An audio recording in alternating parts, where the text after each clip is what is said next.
This Sobeys Urban Fresh store, which opened about 16 years ago, has suddenly become one of the only places local residents here around the Yonge Davisville area can go to get produce and groceries in the area.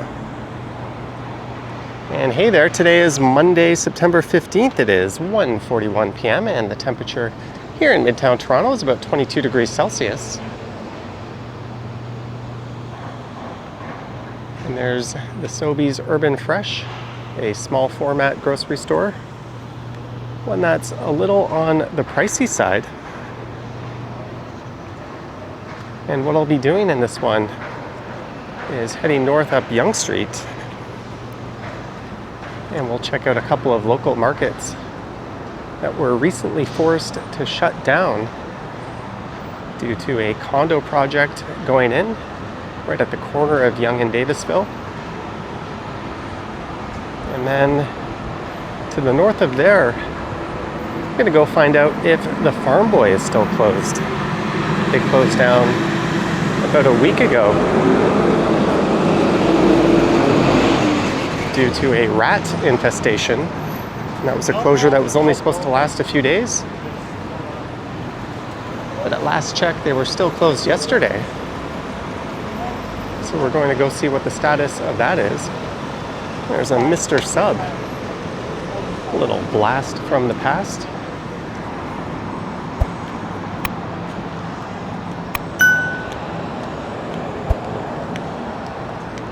And I walked down Duplex Avenue for the most part, avoiding the Farm Boy, so I have no idea if that is reopened today or not. My guess is that it hasn't.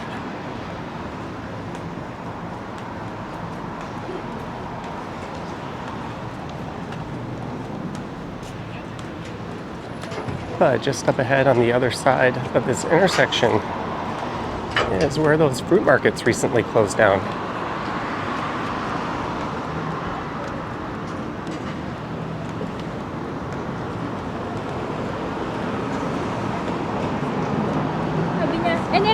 And this is a very dense neighborhood.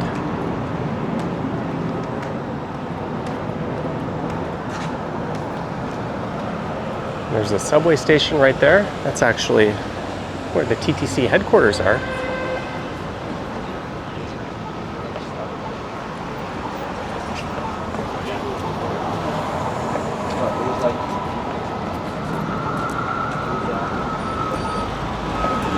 And that is the block in question just across the street. But that building right in front of me here that houses the Circles and Squares Bakery, which used to be a Starbucks, I believe that one will be spared. That's an old Victorian vernacular mixed-use building. And it used to be a general store and post office, and it has heritage status in the city. I'm not sure if this Burrito Boys is going to be torn down, but there is a patio right behind it that was part of Kramer's, a popular local bar and restaurant that was also forced to close down.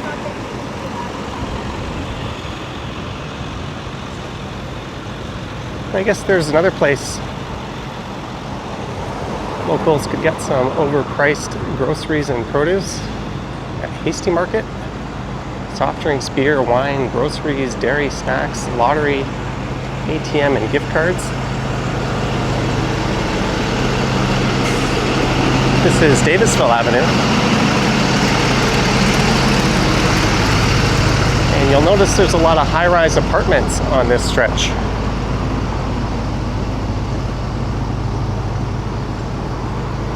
And where I started was in front of this Sobeys Urban Fresh. There's a walkway here you could take down to the next street to the south, which I believe is Balliol. Not sure if I'm pronouncing that right. But what's planned is for this whole plot of land, save for that heritage building, to turn into a couple of high-rise condos. Apparently, it'll be the block between 1913 and 1951 Yonge Street we'll be walking past, as well as 17 to to 21 Millwood, which is on the other side, and 22 Davisville Avenue, which I believe marks the location of that parking lot right across the street.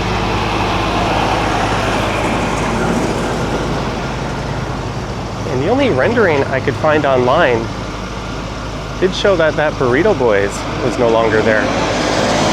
But right here, we're building the Davisville Community Center and Aquatic Center. Let's see if we can get a look at the rendering. So that'll be a neat addition to this area.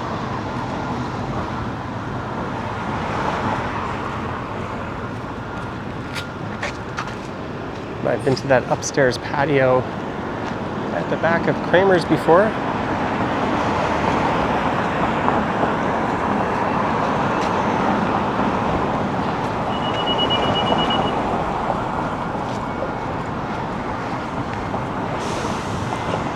And that's Millwood Avenue just on the other side. I believe the planned buildings will be 30 and 45 stories tall.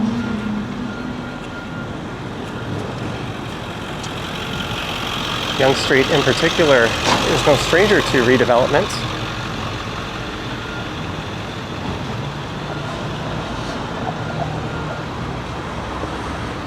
But a lot of locals were quite upset at the loss of these two markets.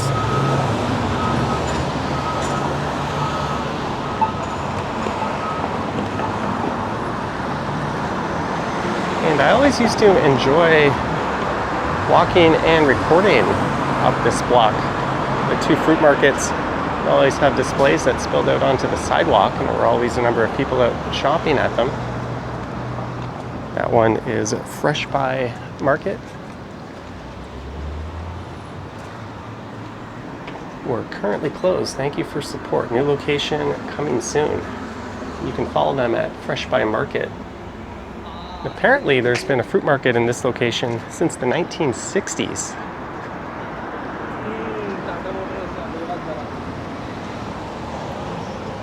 Huge loss for the neighborhood. And that was a Starbucks, and then it became another coffee shop that was short-lived. That's the old general store and post office, so apparently that building will be spared. And I don't think they're going to be kicking out the current tenants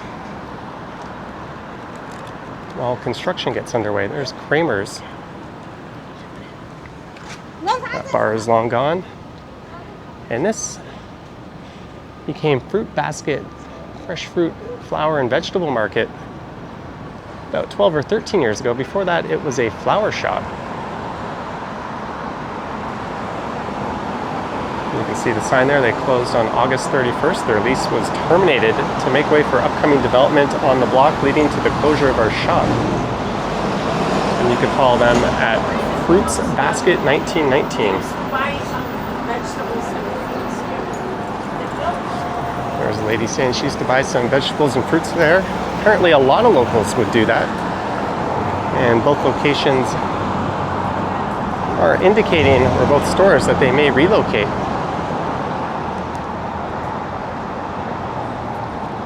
Well, we lost a Pizza as well. 34 years, last day September 14th. So we just missed it. That was yesterday. And Fruit Basket is rumored to be moving across the street, around where that TD is. Someone said it's moving behind the TD.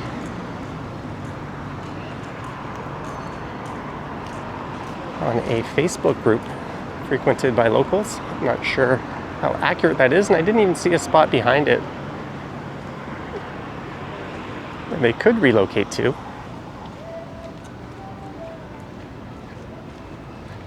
One of the big problems is commercial tenants don't have the same kind of rights that residential tenants do. When their lease is up, they can get kicked out.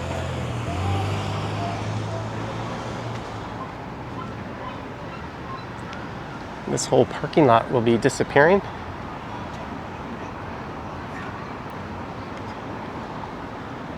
So this is Millwood Road. And this is a pretty new development across the street.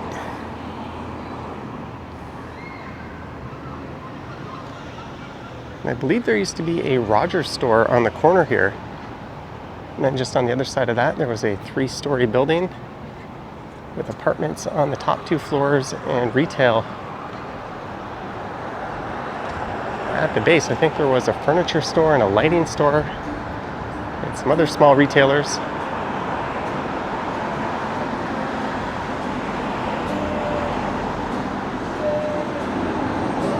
Now there's a big LCBO in there.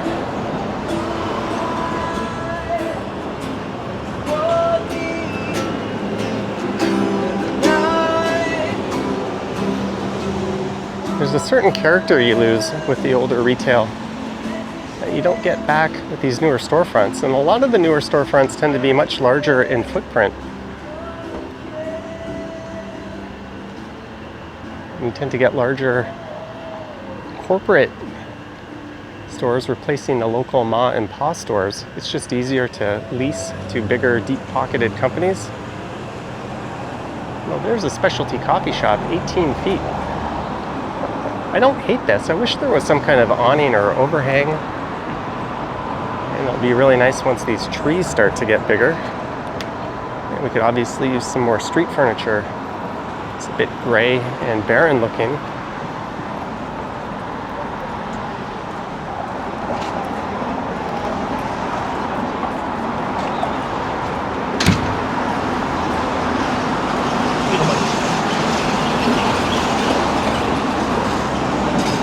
Rogers relocated into this spot. And with the condo market really cooling down, it would be an absolute shame if those new developments get stalled. So a lot of those condos are 5-6 years in the planning. And a lot of projects have been canceled or held up. Imagine losing some local staples like those fruit markets and then just seeing the block sit vacant for a decade. That would suck. There's another development that went up recently. And I think there used to be a standalone Chesterfield shop where that struck tube is. Kind of ironic, one furniture store replaces another.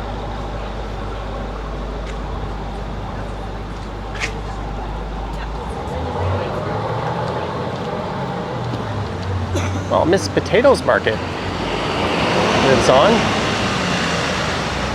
They've probably noticed a nice uptick in business.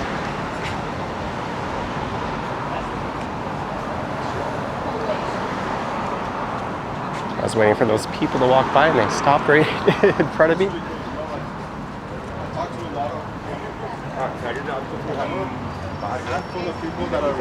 That's what it used to look like down by Yonge Davisville.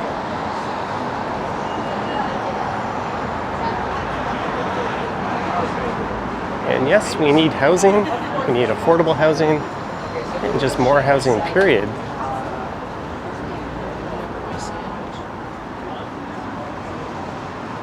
But I don't think putting local businesses under and kicking them out to the curb is really the way to go.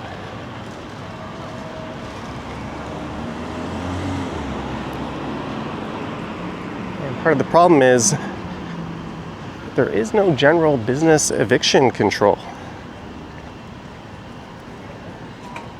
So businesses tend to be a lot more vulnerable to lease cancellations and terminations. Here's another little market.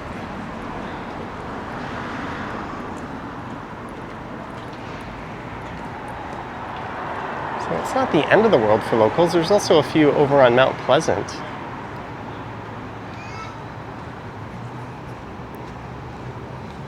There's also no province-wide rent control. Landlords and tenants negotiate their termination rights. But often those terms do not favor the smaller tenants.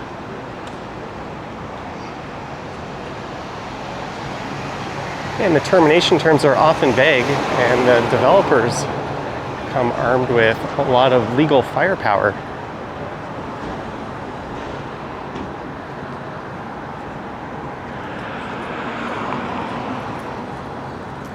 There's where the Chesterfield shop moved to, and I believe there was a redevelopment notice for this location as well, ironically. And there was one where that St. Louis is, and that's a very popular outdoor patio.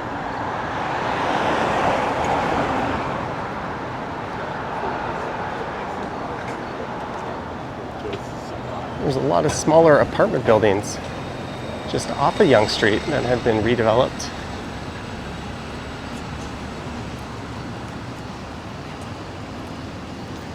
And usually what happens is the developer has to move those tenants out at their expense and pay their rent at a comparable unit in the city. And then when the new building opens, offer them a spot in the new building at a comparable rent. And really there ought to be that same kind of protection in place for commercial tenants. But there isn't. So you end up with a system that favors the bigger corporations at the cost of fitting a store.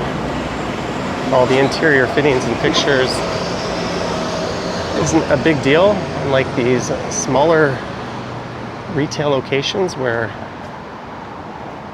losing your location could mean the costs of starting up again are just too much. There's a cookie shop. That's neat. Little Brazil, there's Syrian cuisine.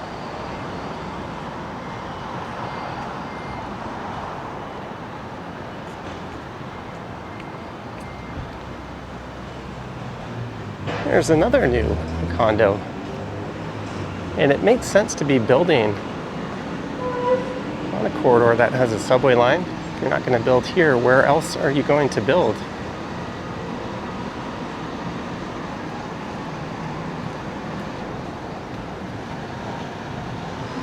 There used to be a cycle path in there that was quite large, and they moved into a much smaller location, literally right across the street. There's a Persian supermarket.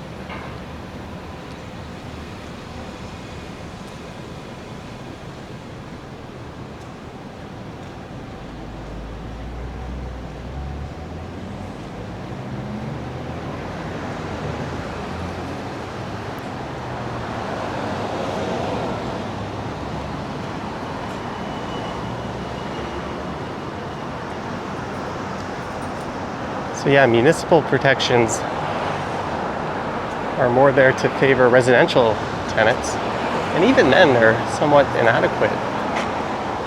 And speaking of redevelopment, we have made it to where the art shop used to be. Now the art shop condos. That used to be a high-end furniture store that's been in the area since 1936, or it was in the area. Now it's a 664 unit condo with retail. And we're going to find out if that Farm Boy has reopened. That's Oretta, an Italian restaurant. They have a very popular location on King West downtown. And that used to be, I think, a Firestone automotive repair garage. Now it's a condo sales office. But where the art shop used to be, there's now a Westone.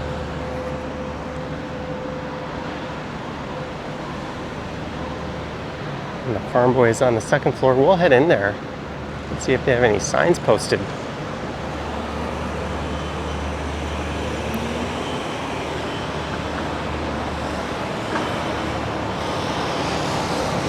But apparently in this area, wherever there's a lot of construction, you get a lot of rodents.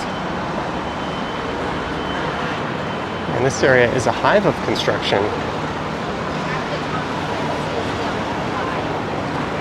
There used to be an office tower right here that housed TD Milashmonics.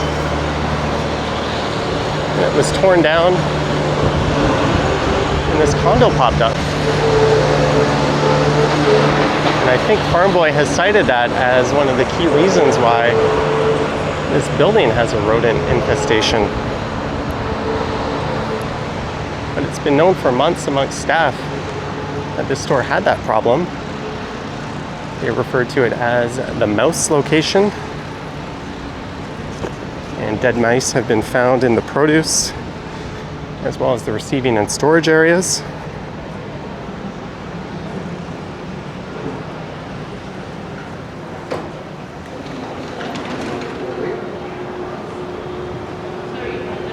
So let's go see what's going on. And there were food contamination concerns with some of their pre-prepared food sales.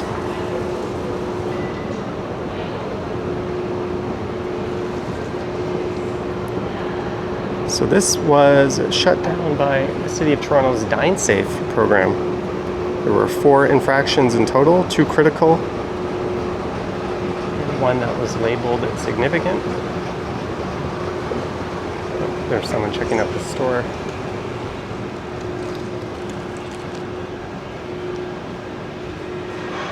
Closure notice: our Yonge and Eglinton Yonge and Sudan store is temporarily closed. They're certainly not giving the reason for it. This establishment is closed as of September 8th by order of the Medical Officer of Health. Well, I'm sure Chris there has his hands full. He might find himself being a sacrificial lamb or relocated to another location after this, even though it's probably not his fault.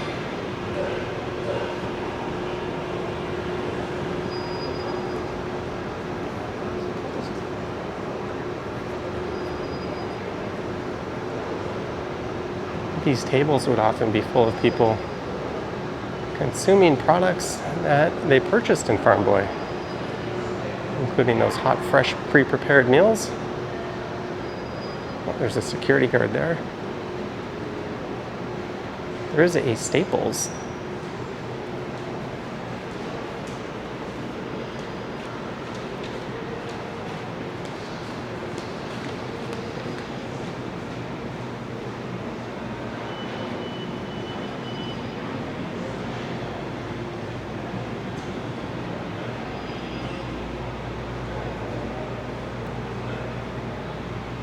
I guess there's really nothing to worry about.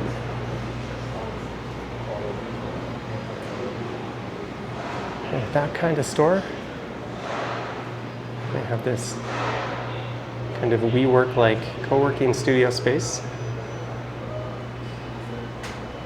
There's the view down at Yonge Street.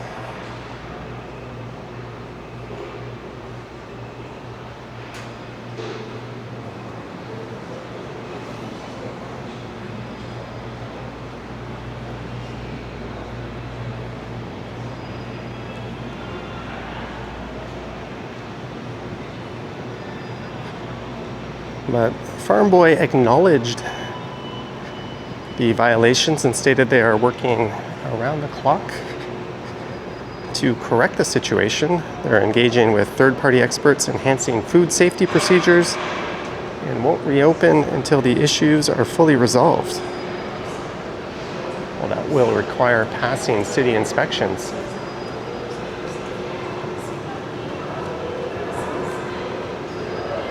Please be aware that smoking, vaping, or drinking alcoholic beverages is not permitted in our patio eating area or store.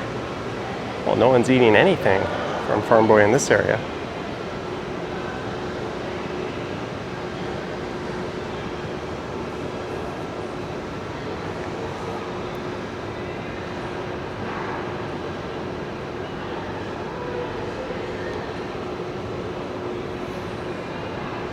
Oops.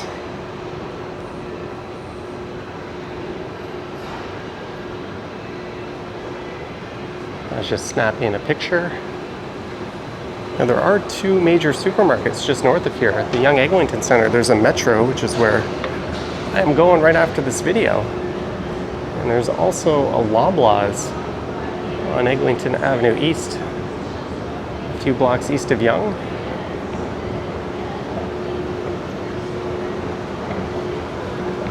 Farm Boy is a different kind of store. It's a bit like a Trader Joe's, if you're American.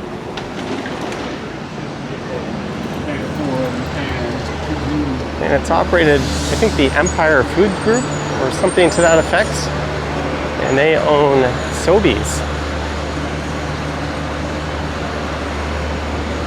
But to finish this one off, we're just going to head up to Yonge and Eglinton.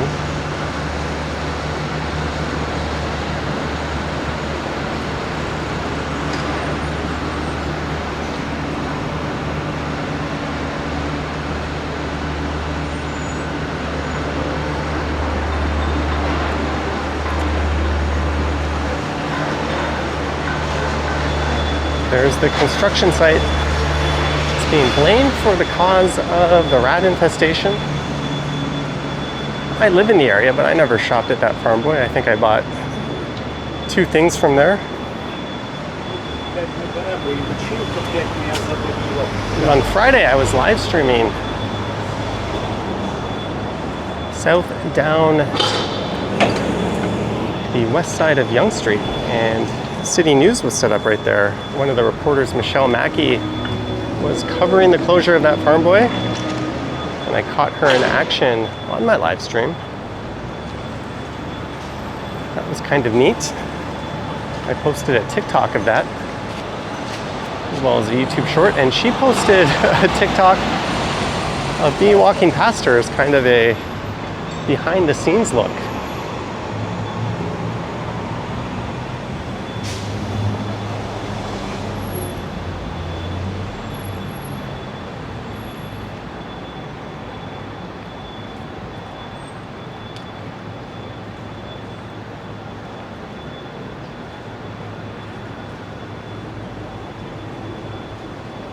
Speaking of redevelopment plans, there are plans for a massive multi-tower redevelopment right across the street where Eglinton Station is. What day do you want to get together again? And this is Quantum.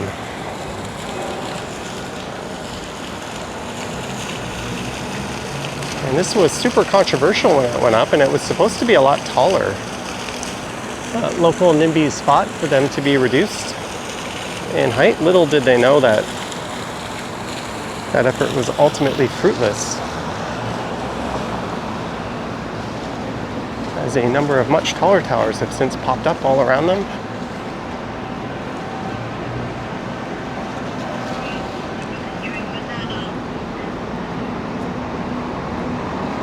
Well, I know what I can do. We can finish up in front of a future Shake Shack.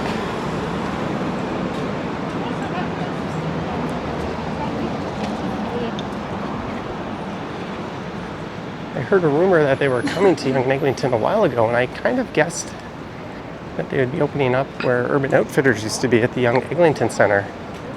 They've got a nice prominent location right on the corner at the north end of the station, or at the center.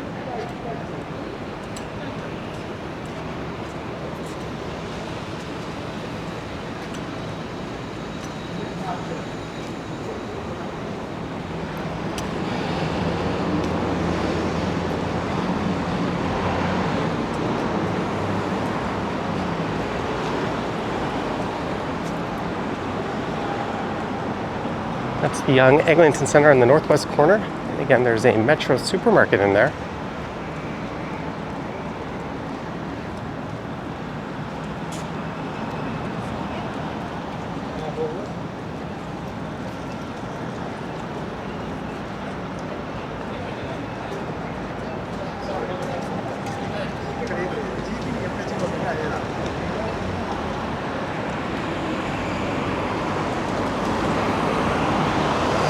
That must be freshly painted. If you stand here all day, you will catch a number of vehicles turning at this intersection, making themselves easy pickings for the police.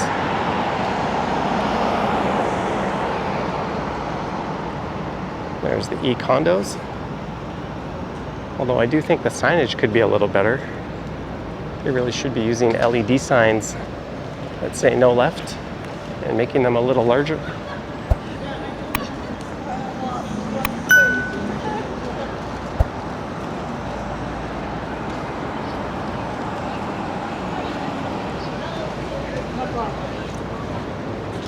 And this Shake Shack is moving into somewhat of a doomed location. There was a Boston Pizza there at one point. That closed down. Prohibition, a gastropub on Queen Street East, opened a second location there. That was quite excellent, and it had a huge, really nice backyard patio. That didn't last long. That was a victim of Mr. Ford and his pandemic restrictions. And then a Kettleman's Bagel open there. Well, they got the doors wide open.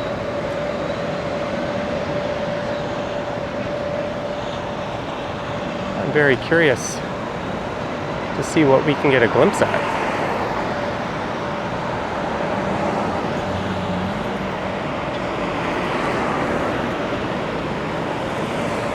Let's see if we can get a sneak peek at the future Shake Shack here at Yonge and Eglinton.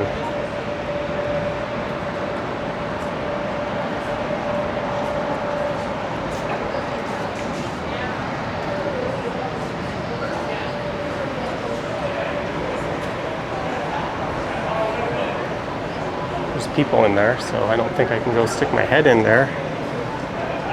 Any closer than this?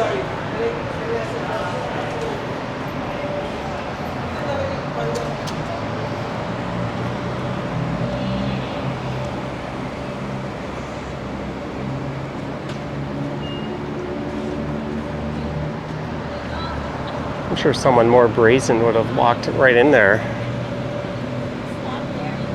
But there we go. I hope you enjoyed this grocery and development themed walk from just south of Yonge and Davisville, north up Yonge Street to Yonge and Eglinton here in Midtown Toronto. Do let me know your thoughts and comments down below.